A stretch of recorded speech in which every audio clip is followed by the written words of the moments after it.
देखो बच्चों, इसके बाद स्टार्ट होगा एटॉमिक साइज या आयनिक size of D block elements.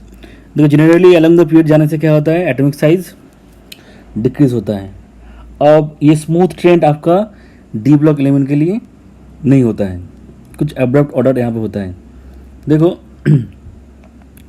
स्कैंडिनियम से मैंगनीज तक साइज क्या हो रहा है, डिक्रीज हो रहा है। उसके बाद आयरन से निकल तक साइज आपका कांस्टेंट है। उसके बाद देखो साइज इंक्रीज हो रहा है, और जब कॉपर से जिंक जा रहे हैं तो साइज का सिग्निफिकेंट इंक्रीमेंट हो रहा है। ठीक है। देखो यहाँ पे दो फैक्टर काम करता है। फैक्टर 1 क्या है, ये जो साइज ऐसा हो रहा है इसमें दो फैक्टर काम करता है। फैक्टर 1 है आपका जब लेफ़्ट टू राइट हम जाते हैं, नंबर ऑफ इलेक्ट्रॉन्स क्या होता है, इंक्रीज होता है। मतलब क्या होता है, प्रोटॉन इंक्रीज हो रहा है, न्यूक्लियर चार्ज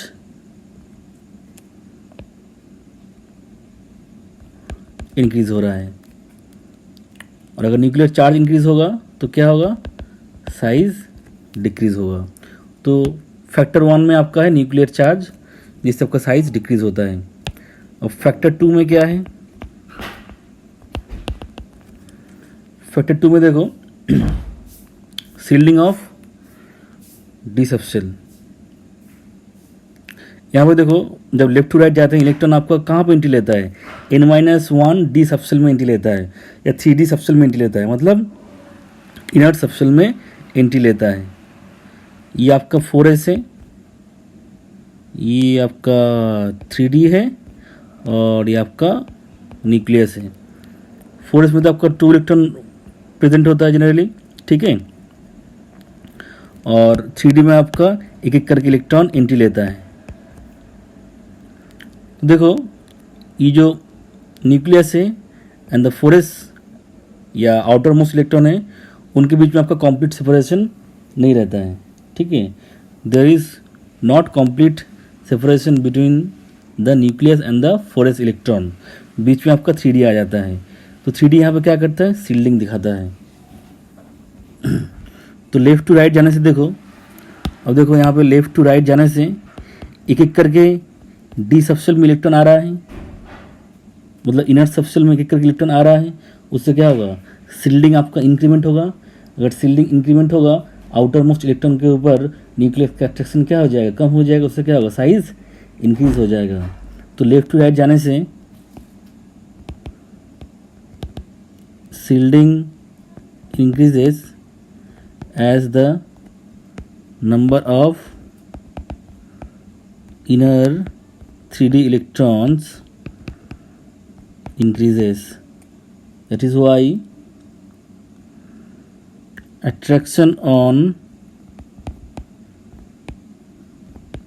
4s electron या outermost electron by nucleus decreases. तो साइज क्या होता है, इससे इंक्रीज होता है, ठीक है। तो दो फैक्टर है देखो, एक न्यूक्लियर चार्ज इंक्रीज होने से साइज डिक्रीज हो रहा है, और एक सील्डिंग इंक्रीज होने से साइज इंक्रीज हो रहा है। समझ में आ रहा है मैं क्या बोल रहा हूँ। तो देखो इनिशियली स्कैंडिनियम से मैंगनीज तक डी सबशेल में उतना ज़्यादा इलेक्ट्रॉन नहीं है, तो सील्डिंग उतना ज़्यादा नहीं है। तो initially factor 1 more dominating than factor 2। Factor 1 के कारण साइज डिक्रीज हो रहा है, फैक्टर 2 के कारण साइज इंक्रीज हो रहा है। तो फैक्टर 1 आपका डोमिनेटिंग है, इसलिए साइज क्या हो रहा है, डिक्रीज हो रहा है। जब मैंगनीज थोड़ा एक्सेप्शन है, वो बता रहा हूँ क्यों एक्सेप्शन है। उसके बाद देखो बीच में आपका factor 1 and factor 2 nearly same होता है। अब लास्ट में देखो जब कॉपर से जिंक जाएंगे तो देखो 3D10 हो जाता है, या जब निकल से हम कॉपर जाएंगे तो 3D10 हो जाता है। इनर सबशेल में बहुत ज़्यादा इलेक्ट्रॉन हो जाता है, तो सील्डिंग बहुत ज़्यादा हो जाता है, ठीक है। इसलिए फैक्टर 2 ग्रेटर देन फैक्टर 1 हो जाता है, इस सब का साइज इंक्रीमेंट होता है। मैं क्या बोल रहा हूँ आप लोगों को समझ में आ रहा है।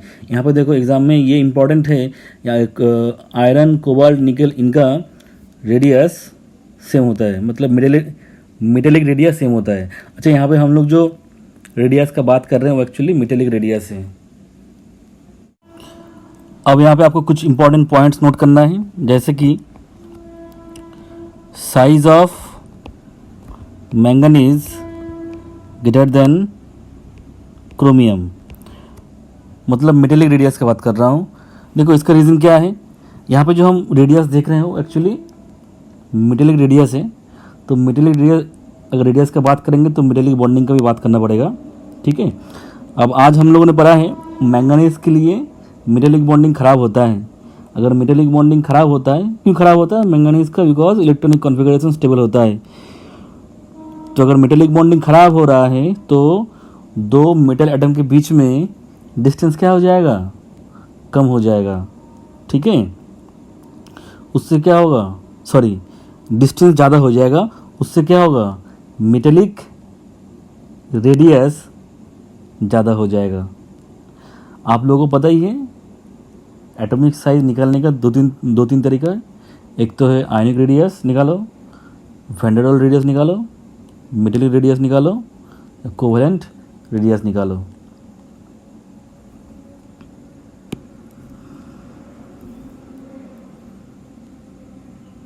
So here we are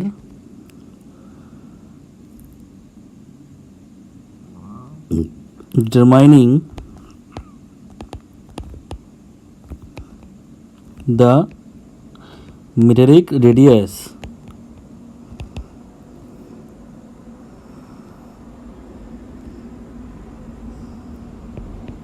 as in manganese metallic bonding strength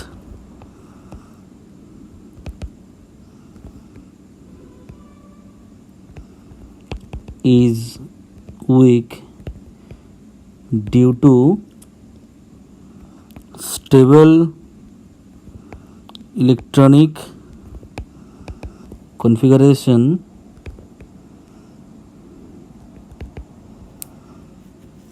as in manganese metallic bonding strength is weak due to stable electronic configuration. The metallic radius increases, ठीक है। यहाँ पे हम मेटेलिक रेडियस का बात कर रहे हैं क्रोमियम मैंगनीज में। मैंगनीज का मेटेलिक बॉन्डिंग स्ट्रेंथ खराब होता है, इसीलिए क्या होता है, मेटेलिक रेडियस भी आपका ज़्यादा होता है कंपेयर टू क्रोमियम। देखो ऐसा रीज़न हम कॉपर जिंक के लिए भी दे सकते हैं। जिंक में आपका मेटेलिक बॉन्डिंग स्ट्रेंथ खराब होता है, ये आप लोगों ने आज ऑलरेडी पढ़ा है।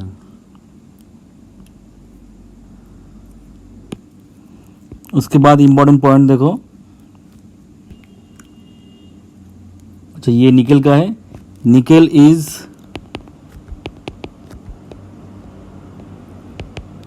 considered to be the smallest atom in 3D series. Scandium is the largest.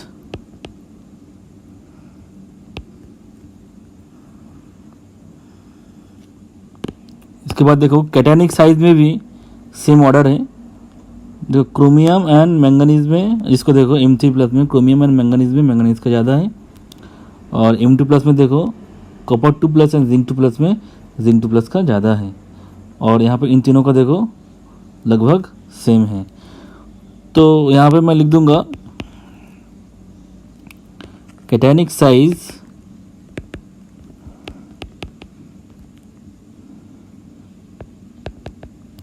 will follow the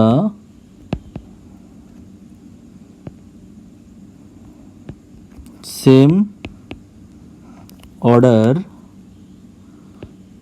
as that of atomic size. The nickel +2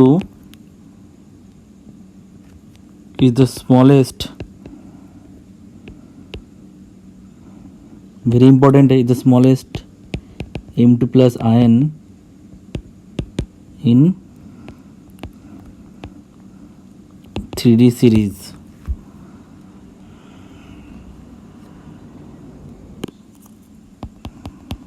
तो जैसे कॉपर जिंक में जिंक का ज़्यादा होता है, सिमिलरली सिल्वर कैडमियम में कैडमियम का ज़्यादा होता है, गोल्ड मर्क्यूरी में मर्क्यूरी का ज़्यादा होता है। ठीक है,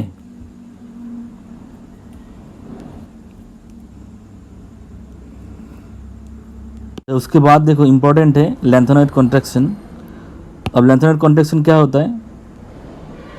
लैंथेनॉइड कॉन्ट्रैक्शन के कारण 4D और 5D सीरीज का साइज़ नियरली सेम होता है। ऐसे तो डाउन द ग्रुप जाने से साइज़ क्या होता है? इंक्रीमेंट होता है, लेकिन जब 3D से 4D से हम 5D में आते हैं तो साइज़ का इंक्रीमेंट नहीं होता, साइज़ नियरली आपका सेम रहता है। यहाँ पर एक्सेप्शन क्या है? स्कैंडिनियम, इट्रियम, लैंथेनम। इनके लिए आपका ये एक्चुअली आपका एक्सेप्शन नहीं है, ये आपका नॉर्मल ऑर्डर ही है। स्कैंडिनियम, इट्रियम एंड लैंथेनम आपका नॉर्मल ऑर्डर ही है, डाउन द ग्रुप जाने से साइज़ बढ़ता है। लेकिन ये ऐसा क्यों हो रहा है? Due to lanthanoid contraction. ठीक है, अब देखो जैसे आपके पास 4D सीरीज है एंड 5D सीरीज है। 4D सीरीज में ग्रुप 3 में कौन सा एलिमेंट होता है? इट्रियम। एंड 5D सीरीज में कौन होता है? लैंथेनम। ठीक है, ये देखो ये ग्रुप 3 है, ये आपका है ग्रुप 4। तो देखो इट्रियम से जब Y से Z पे हम जाते हैं तो क्या होता है? देखो साइज़ का आपका डिक्रीमेंट होता है। अब 39 से 40 के बीच 40 जाते हैं जब, तब F में कोई इलेक्ट्रॉन एंट्री नहीं लेता है। आपको पता ही है F सबसेल में इलेक्ट्रॉन आपका एंट्री लेता है जब आपका आउटर मोस्ट शेल का क्वांटम नंबर होता है 6, n=6, या पीरियड 6 में ही आपका स्टार्ट होता है 4f सबसेल। पीरियड 6 में ही आपका स्टार्ट होता है 4f सबसेल। तो देखो लैंथेनम के बाद देखो अरे 57 है। लैंथेनम के बाद जो एलिमेंट 58 है वो आपका है सीरियम। अब सीरियम 58 से लुटेशियम 71 तक F सबसेल में आपका इलेक्ट्रॉन जाता है, 4f सबसेल में इलेक्ट्रॉन एंट्री लेता है। तो जब तक हम लुटेशियम पहुंचते हैं तब 4f सबसेल आपका पूरा फुलफिल्ड हो जाता है। ठीक है, जब तक हम लोग लुटेशियम पहुंचते हैं तो 4f सबसेल आपका फुलफिल्ड हो जाता है। तो जब हम लैंथेनम से HF तक जाते हैं उससे पहले आपका 4f फुलफिल हो जाता है। So when we reach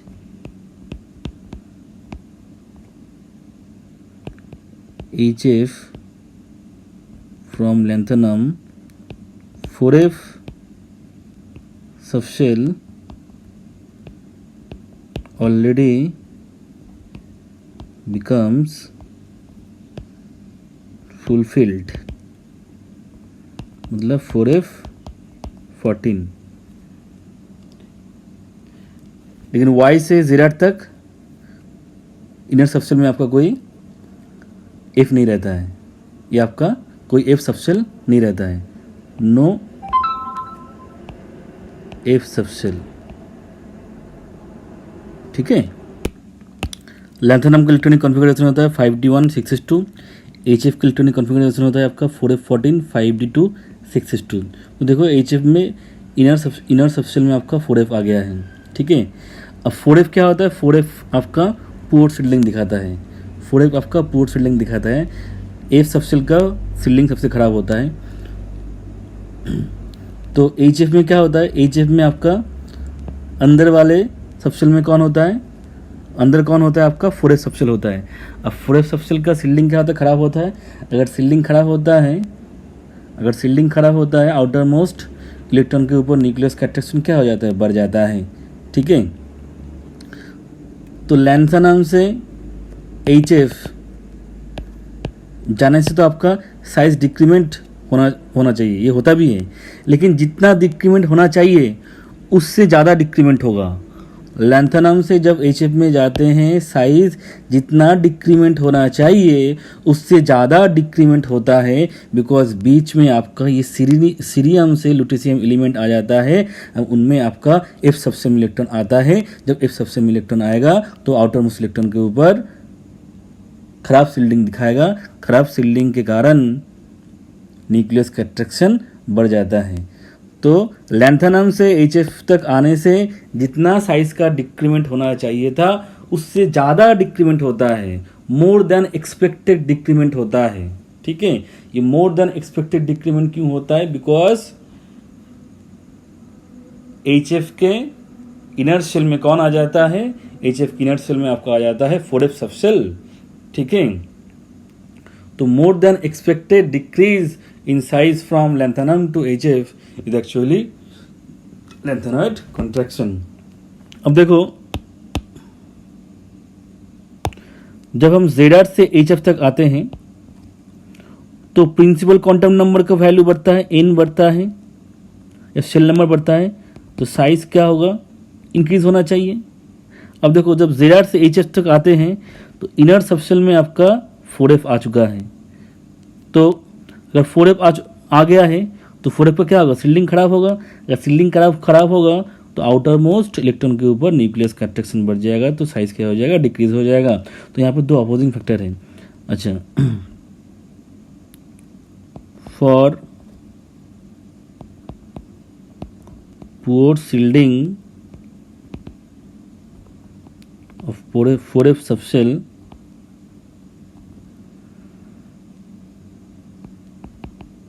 size decreases. तो ये दो अपोजिंग फैक्टर हैं। तो ऊपर से नीचे आने से, यहाँ पे देखो, ऊपर से नीचे आने से प्रिंसिपल क्वांटम नंबर बढ़ रहा है तो साइज आपका इंक्रीमेंट होना चाहिए, और पुअर शील्डिंग के कारण साइज आपका डिक्रीज हो रहा है। दोनों अपोजिंग फैक्टर है, इसीलिए ZR से HF तक जब आते हैं तो साइज का आपका ज़्यादा चेंज नहीं होता है, साइज आपका नियरली कांस्टेंट रहता है। ऐसा आपका ZR के बाद जो बाकी एलिमेंट्स है एंड उनके नीचे जो एलिमेंट्स है सेम ट्रेंड होगा। ठीक है, ये जो मैंने लिखा है ना 3D less than 4D and 4D बराबर टू 5D, ये आपका वैलिड है from group 4 to group 12, group 4 to group 12। ठीक है बच्चों, तो ये ZR एंड HF का साइज सेम हो रहा है, इसको भी हम बोलते हैं लैंथेनॉइड कॉन्ट्रैक्शन। ठीक है, साइज का इंक्रीमेंट होना चाहिए था लेकिन साइज का डिक्रीमेंट हो चुका है, मतलब दो अपोजिंग फैक्टर काम कर चुका है, इसलिए नियरली कांस्टेंट हो चुका है। ठीक है, तो इसको भी हम बोलते हैं लैंथेनॉइड कॉन्ट्रैक्शन। आई होप आप लोगों को समझ में आ रहा होगा मैं क्या बोल रहा हूँ। यहाँ पे देखो, जब Y से लैंथेनम आते हैं तो 4f में कोई इलेक्ट्रॉन एंट्री नहीं लेता है। जब Y से लैंथेनम तक आते हैं तो 4f में कोई इलेक्ट्रॉन एंट्री नहीं लेता है, इसलिए पुअर शील्डिंग वाला फंडा हम यहाँ पे नहीं लगा सकते हैं। हम लोगों को लगाना पड़ेगा शेल नंबर इंक्रीमेंट का फंडा। शेल नंबर इंक्रीज हो रहा है तो साइज आपका इंक्रीज हो रहा है, ये तो एक्चुअली आपका नॉर्मल ट्रेंड है। ठीक है, आई होप तुम लोगों को समझ में आ रहा होगा मैं क्या बोलना चाह रहा हूँ। तो मैं यहाँ पे अभी कुछ इम्पोर्टेंट लाइन्स आपको लिखा दूंगा।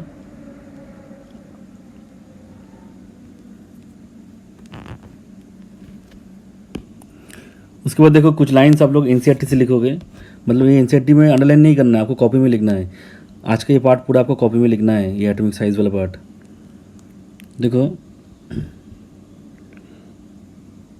द कर्व्स क्या लिखा है यहाँ पे, देखो कर्व्स इन फिगर 8.3, जो मैंने आप लोगों को ग्राफ दिखाया ना थोड़ी देर पहले, वही ग्राफ है।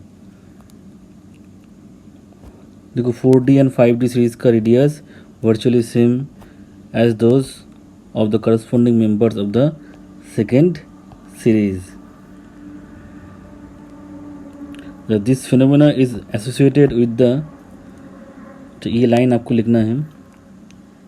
This phenomena is associated with the intervention of 4f orbitals, which must be filled before the 5D series of elements begin. The filling of 4f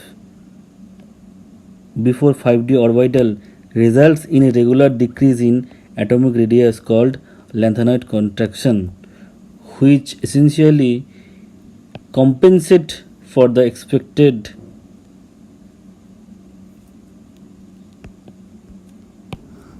क्या लिखा है देखो, expected increase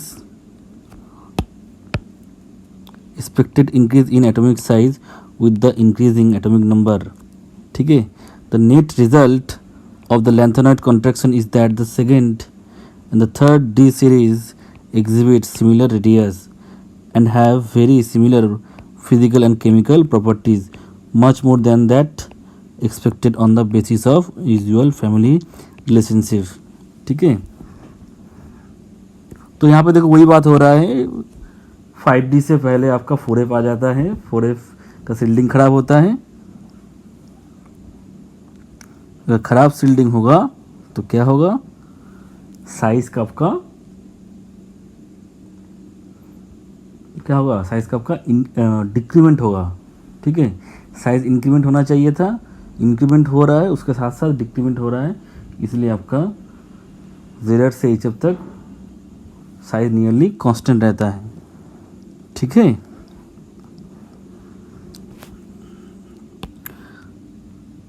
जब देखो आप लोग यहाँ से यहाँ तक इसको लिखोगे पूरा, ये एनसीटी में दिया है. और उसके बाद देखो लैंथेनाइड कॉन्ट्रैक्शन का मैंने एक डेफिनेशन दिया है, और एक definition, the lanthanide contraction is the greater than expected decrease in atomic and ionic radius from lanthanum to lutetium.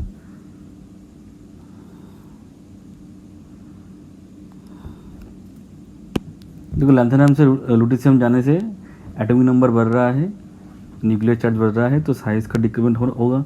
ये कॉमन सेंस की बात है. लेकिन 4f के कारण, 4f सीलिंग के कारण जब हम लैंथेनम से लुटेशियम तक पहुंचते हैं तो साइज बहुत ज़्यादा डिक्रीज हो जाता है. ठीक है. जितना डिक्रीमेंट होना चाहिए था उससे ज़्यादा डिक्रीज हो जाता है, बिकॉज 4f में आपका इलेक्ट्रॉन ज़्यादा हो जाता है, सील्डिंग आपका ख़राब हो जाता है. ठीक है. अगर मान लो लैंथेनम का साइज है, random data on 100 picometre, lutetium का साइज होना चाहिए था, साइज डिक्रीज हो रहा है, मान लो 80 होना चाहिए था. डिक्रीमेंट कितना हो रहा है, यहाँ से आने तक 20 का डिक्रीमेंट हो रहा है. ये डिक्रीमेंट क्यों हो रहा है, due to increase in atomic number. लेकिन मोर देन एक्सपेक्टेड डिक्रीमेंट होता है, मतलब लुटेशियम का साइज यहाँ पे और कम होगा, 60 होगा, तो यहाँ पे डिक्रीमेंट क्या हुआ है, 40 पिकोमीटर.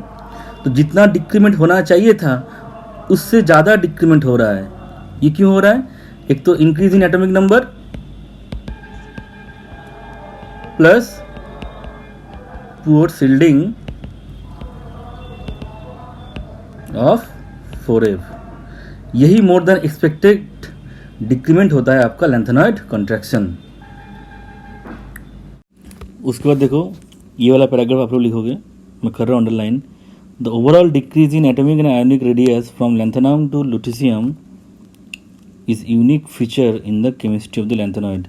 मतलब लैंथेनम से लुटेशियम तक आने से साइज डिक्रीज होता है, लेकिन साइज का जितना ज़्यादा डिक्रीमेंट होना चाहिए था उससे ज़्यादा ही डिक्रीमेंट होता है ड्यू टू लैंथेनॉइड कॉन्ट्रैक्शन.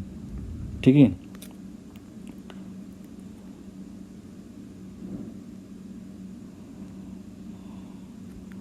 जो उसके बाद देखो ये लाइन आप लिखोगे, ये पूरा पैराग्राफ ही आप लोग लिखोगे.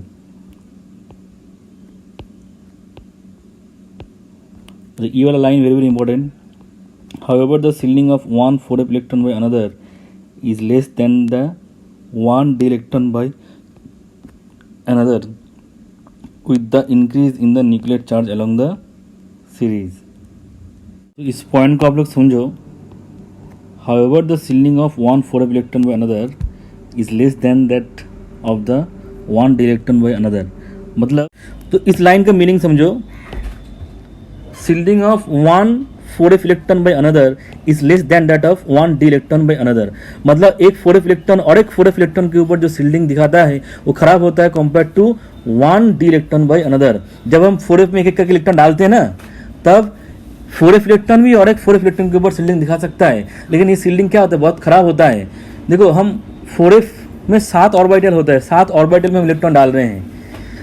ऑर्बिटल में इलेक्ट्रॉन डालना मतलब तुम यहाँ पे समझ लो मैं एक एक करके पर्दा ऐड कर रहा हूँ। सील्डिंग का बात करें तो तुम यहाँ पे समझ लो मैं पर्दे की बात कर रहा हूँ, मैं एक एक करके पर्दे ऐड कर रहा हूँ। ठीक है, जब मैं 4f ऑर्बिटल में इलेक्ट्रॉन ऐड कर रहा हूँ, उसका मतलब मैं एक एक करके पर्दा ऐड कर रहा हूँ। अब यहाँ पे 4f वाला पर्दा खराब होता है कंपेयर टू डी वाला पर्दा।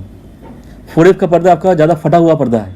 ठीक है, मतलब ये समझ लो ये आपका यहाँ पे न्यूक्लियस है और ये आपका 4f वाला पर्दा है, ये बीच बीच में इतने बहुत बड़े बड़े होल्स, बहुत ही ख़राब पर्दा है ये। ठीक है, और यहाँ पे आपका है आउटर मोस्ट इलेक्ट्रॉन। ठीक है,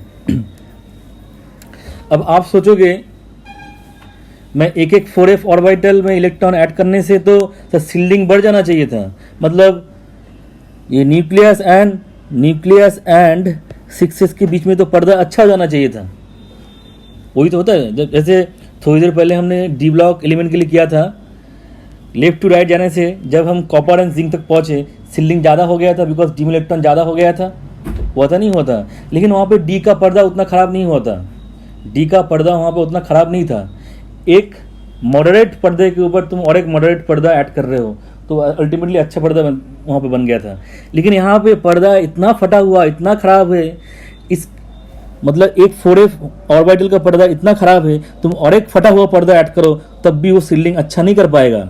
ठीक है, मतलब ये न्यूक्लियस के साथ जो 6s इलेक्ट्रॉन का जो अट्रैक्शन होगा वो कम नहीं हो पाएगा, वो ज़्यादा हो जाएगा, बिकॉज ये पर्दा आपका फटा हुआ है। सारे 4f ऑर्बिटल में इलेक्ट्रॉन डालने के बाद भी जो अल्टीमेटली आपको पर्दा मिलेगा, जो नेट पर्दा आपको मिलेगा, वो भी आपका फटा हुआ पर्दा ही होगा। बहुत लोगों का ये सोचना है सर 4f में तो मैंने 14 इलेक्ट्रॉन डाल दिया है, तो अंदर वाले सबसेल में मैंने ज़्यादा इलेक्ट्रॉन डाल दिया है तो इलेक्ट्रॉन का अच्छा पर्दा हो जाना चाहिए, तो यहाँ पे साइज़ क्यों डिक्रीमेंट हो रहा है। देखो 4f में तुमने इलेक्ट्रॉन तो डाल दिया है, 4f में तुमने इलेक्ट्रॉन डाला है, लेकिन वो जो पर्दा तुमने ऐड किया ना वो ख़राब पर्दा है। एक एक करके फटा हुआ पर्दा ऐड करने से, मतलब यहाँ पे बहुत ही फटा हुआ पर्दा ऐड करने से तुम्हारा जो नेट पर्दा बना ना, वो नेट पर्दा आपका अल्टीमेटली फटा हुआ ही होगा। समझ में आ रहा है मैं क्या बोल रहा हूँ, वो नेट पर्दा आपका फटा हुआ ही होगा। इसलिए यहाँ पे लैंथेनाइड वाले केस में 4f वाले सबसेल के लिए क्या हो रहा है, खराब सील्डिंग हो रहा है और आपका न्यूक्लियस का आउटर मोस्ट इलेक्ट्रॉन के ऊपर अट्रैक्शन इंक्रीज हो रहा है। आई होप मैं आपको ये पॉइंट समझा पा रहा हूँ। बहुत लोगों का ये सोचना होगा सर 4f में तो पूरा इलेक्ट्रॉन हमने डाल दिया तो सील्डिंग तो अच्छा हो जाना चाहिए, पर्दा तो अच्छा हो जाना चाहिए, लेकिन बहुत ही खराब पर्दा तुम ऐड कर रहे हो। 7 4f ऑर्बिटल है तो 7 खराब पर्दा ऐड कर रहे हो, उसके बाद भी आपका अच्छा पर्दा नहीं बनेगा, वो होल्स कवर नहीं हो पाएगा।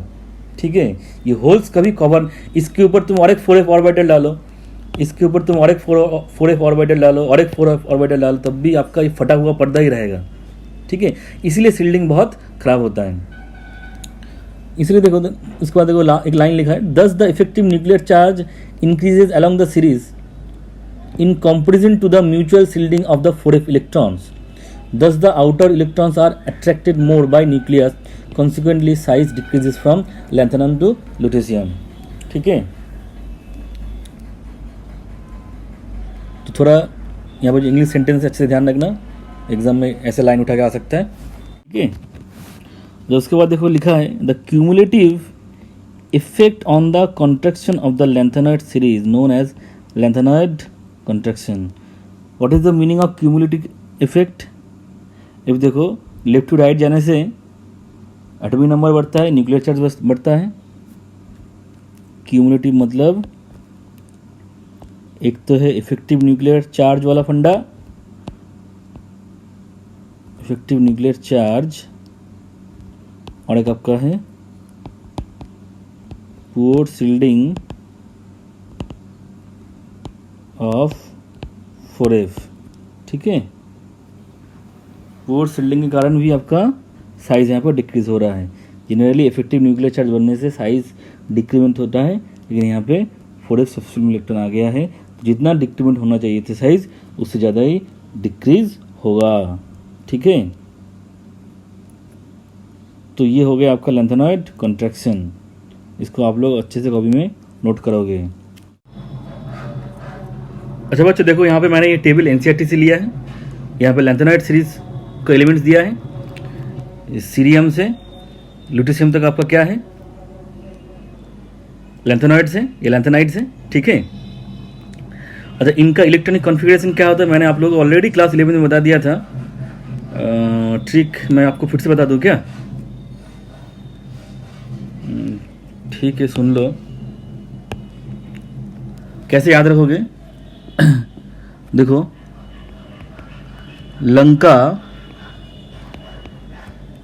लंका के प्रिंस, लंका, ये सी को मैं प्रोनाउंस कर रहा हूं के, लंका के Prince and prime minister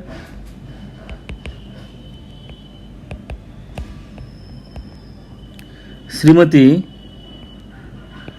Europa Gandhi तब डिज्नी हॉलीवुड,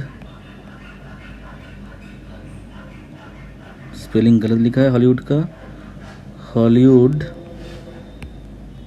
गए। ठीक है, तो लंका मतलब यहाँ पे LA, ये आपका CE, प्रिंस मतलब PR, ND मतलब तो आपका ND है, ये आपका PM, ये तो आपका SM, ये आपका यूरोपियम, ये आपका गॉडोलोनियम, ये आपका टर्बियम, ये आपका DY, ये आपका होलोनियम। और देखो मैंने यहाँ तक बनाया है, ये लास्ट 4 के मैं नहीं बना पाया हूँ, ये ट्रिक मैंने खुद से बनाया है। आप लोगों को अगर इसके आगे कंटिन्यू करना है तो आप लोग कंटिन्यू कर सकते हो, अपने मन से बना सकते हो। ठीक है, इसके बाद क्या है, ERTHY ल्यूटेशियम।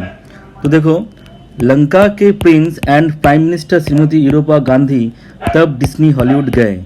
लंका के Prince and prime minister Shrimati Europa Gandhi तब डिज्नी हॉलीवुड गए। उसके बाद क्या करने गए ये मुझे नहीं पता, इसलिए मैंने ये नहीं बनाया है। लंका के Prince and Europa Gandhi Hollywood में क्या करने गए थे ये मुझे नहीं पता, इसलिए मैंने ये नहीं बनाया। उसके बाद अगर तुम लोगों को पता है तो तुम लोग इसको बना देना। ठीक है, उसके बाद होगा ERTHY एंड ल्यूटेशियम। तो इसको ऐसे याद रखोगे। और देखो लैंथेनम का एटॉमिक नंबर है 57 और लास्ट में जो एलिमेंट है उसका एटॉमिक नंबर है 71। तो यहाँ पे देखो इलेक्ट्रॉन कहाँ कहाँ पे जा रहा है, कॉन्फ़िगरेशन कैसे करेंगे। जैसे जेनॉन लिखेंगे, जेनॉन का एटॉमिक नंबर कितना होता है, जेनॉन का एटॉमिक नंबर 54 होता है। तो जैसे लैंथेनम है, लैंथेनम का एटॉमिक नंबर 57, तो जेनॉन के बाद मुझे और कितने इलेक्ट्रॉन चाहिए, 3 इलेक्ट्रॉन चाहिए। अब ये ध्यान रखना, इन सारे एलिमेंट के लिए इलेक्ट्रॉन कहाँ कहाँ पे जाएगा, 4F में जाएगा, 5D में जाएगा एंड 6S में जाएगा। 4F, 5D and 6S। अगर आप एनर्जी कंपेयर करोगे, सबसे कम एनर्जी किसका होगा, 6S का, सबसे कम एनर्जी होगा 6S का। ठीक है, एंड 4F एंड 5D में, 4F एंड 5D में एनर्जी किसका ज़्यादा होता है या किसका कम होता है। 4F के लिए N+L वैल्यू कितना होता है, 4F के लिए N+L वैल्यू होता है 7। 5D के लिए भी N+L वैल्यू होता है 7। अगर N+L वैल्यू ज़्यादा मतलब सेम होता है तो जिसका N ज़्यादा उसका एनर्जी ज़्यादा। तो अगर मैं एनर्जी सीक्वेंस लिखूंगा, एनर्जी सीक्वेंस आपका होगा ऐसा, 5D, 4F 6s। मैंने आप लोगों को एक पॉइंट बताया था, अगर क्वांटम नंबर बढ़ता है तो सक्सेसिव एनर्जी लेवल का एनर्जी डिफरेंस क्या होता है, कम हो जाता है। इसलिए देखो कुछ कुछ एलिमेंट में इलेक्ट्रॉन 4f से पहले 5d पे जाएगा यहाँ पे, ठीक है। तो आपको मैं यहाँ पे बता दूंगा किस किस में 5d में इलेक्ट्रॉन जाएगा। देखो लैंथेनम में गया है, लैंथेनम, उसके बाद सीरियम, उसके बाद गैडोलिनियम एंड लुटेशियम, इन सब में आपका 5d में एक एक इलेक्ट्रॉन है। बाकी किसी में देखो 5d में कोई इलेक्ट्रॉन नहीं है। देखो तो क्या करना है, जेनॉन का कॉन्फ़िगरेशन, जेनॉन है 54, मुझे 3 इलेक्ट्रॉन चाहिए लैंथेनम के लिए। तो सबसे पहले इलेक्ट्रॉन जाए, सबसे पहले आपका इलेक्ट्रॉन जाएगा 6s में, तो 6s2 कर दो, कर दिया मैंने, ठीक है। उसके बाद इलेक्ट्रॉन जाना चाहिए था 4f में, लेकिन इलेक्ट्रॉन यहाँ पर जाएगा 5d में। आपको तो याद रखना lanthanum, cerium, gadolinium and lutetium में 5d में एक एक इलेक्ट्रॉन होगा। तो आप आँख बंद करके यहाँ पे 5d1 लिख दोगे। जैसे गैडोलिनियम है, ये तो हो गया लैंथेनम का कॉन्फ़िगरेशन। जैसे अगर गैडोलिनियम का कॉन्फ़िगरेशन है, कैसे करोगे, ये ट्रिक याद करके आप गैडोलिनियम का एटॉमिक नंबर भी फाइंड कर सकते हो। एटॉमिक नंबर है 64, जेनॉन 54 है, 54 इलेक्ट्रॉन हो गया। और कितने इलेक्ट्रॉन चाहिए मुझे, 10 इलेक्ट्रॉन चाहिए, तो 6s2 कर दो। 5d में तो एक इलेक्ट्रॉन जाएगा ही, ठीक है। 3 हो गया और कितना बाकी है, 7 बाकी है, इसलिए 4f7 कर दो। बात समझ में आ रहा है मैं क्या बोल रहा हूँ। सिर्फ lanthanum, cerium, gadolinium and lutetium में आपका 5d में एक एक इलेक्ट्रॉन रहेगा। तो इनका इलेक्ट्रॉनिक कॉन्फ़िगरेशन आप ऐसे याद रखोगे और इनका नाम भी आप इस ट्रिक से याद रखोगे। ये आप लोगों ने ऑलरेडी क्लास 11 में पढ़ा था, मैंने आप लोगों को फिर से बता दिया है। और देखो लैंथेनम से अब उनका साइज देखो, लैंथेनम का साइज देखो, ऊपर से नीचे आ रहे हैं, देखो साइज डिक्रीज हो रहा है। इसमें एक एक्सेप्शन आपको याद रखना है, हाईएस्ट साइज किसका है, यूरोपियम का। देखो यूरोपियम का साइज आपका क्या है, हाईएस्ट है 199, ये आपको याद रखना है। मतलब न्यूट्रल एटम का सबसे ज़्यादा साइज किसका होगा यहाँ पे, यूरोपियम का, ये आपको याद रखना है। समझ में आ रहा है मैं क्या बोल रहा हूँ। इसका रीज़न ऐसा हो सकता है 4f7 6s2 स्टेबल कॉन्फ़िगरेशन है, तो मेटेलिक बॉन्डिंग खराब होगा, तो मतलब मेटेरियल रेडियस ज़्यादा होगा। लेकिन Ln3+ के लिए कोई एक्सेप्शन नहीं है, ये डिक्रीज होगा, ठीक है। Very very important point. तो मैं यहाँ पे लिख देता हूँ, europium has the highest size. देखो ये टेबल आप चाहो तो इंसेट से देख सकते हो या तो प्रिंट आउट भी कर सकते हो, लेकिन मैंने जो यहाँ पे पॉइंट्स बताए, पॉइंट्स आप कॉपी में नोट कर लेना। समझ में आ रहा है मैं क्या बोल रहा हूँ।